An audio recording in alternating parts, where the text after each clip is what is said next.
Tre protestës qytetare kanë nisur tashmë fjalimet në shesh përpara kryeministrisë, ndërsa ka nisur marshimi nga sheshi Skënderbej në drejtim të kryeministrisë si çdo ditë prej 43 ditësh tashmë dhe nis me ekzekutimin e himnit të flamurit.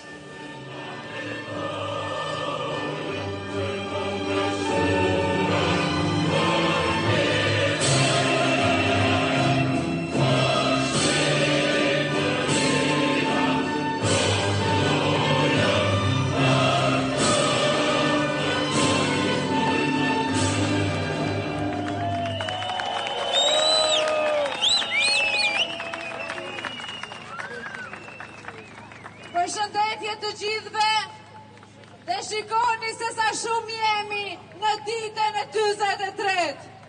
Kur e filluam, askush nuk e mendonte, askush nuk e besonte se ne do qëndronim ka gjatë. Por ne kemi duruar 85 vite këtë sistem. Diktatur pas diktature, zhvatje pas zhvatje, grabitje pas grabitje. E çfarë janë 43 ditë për të fituar të drejtat tona? Të vazhdojmë 43 dhe sa t'jetë nevoja, derisa Shqipëria të fitojë dignitetin që këta hora i kanë marrë. Nuk ka verë, nuk ka botror, nuk ka pushime verore që largojnë shqiptarët nga sheshi.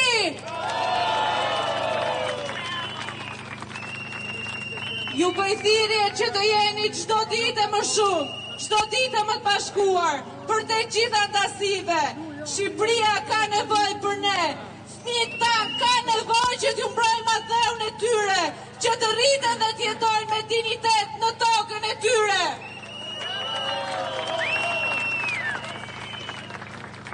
Qeveria na ka sulmuar që ditën e parë, duke na quajtur agent të ndryshëm, duke marrë me që secili prej nesh personalisht, e duke tentuar të intimidojnë familjarët tanë, por asnjë nga këto manovra të tyre nuk na largon nga drejta jonë për të mbrojtur atë tonë.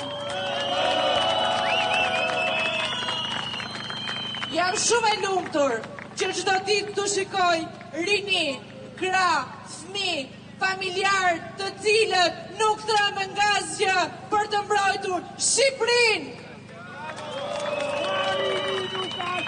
Tani më lejoni që të ftoj për të folur dikë që ka ardhur nga diaspora, dikë nga ata që na bën krenar në diasporë, që punon me ndershmëri dhe dinjitet, që ja del diasporë. Fatkeqësisht ndoshta shumë nga ne këtu punojmë shumë fort dhe nuk ja dalim nga sistemi korruptuar, por shqiptarët janë shumë të zotët kur ju jepet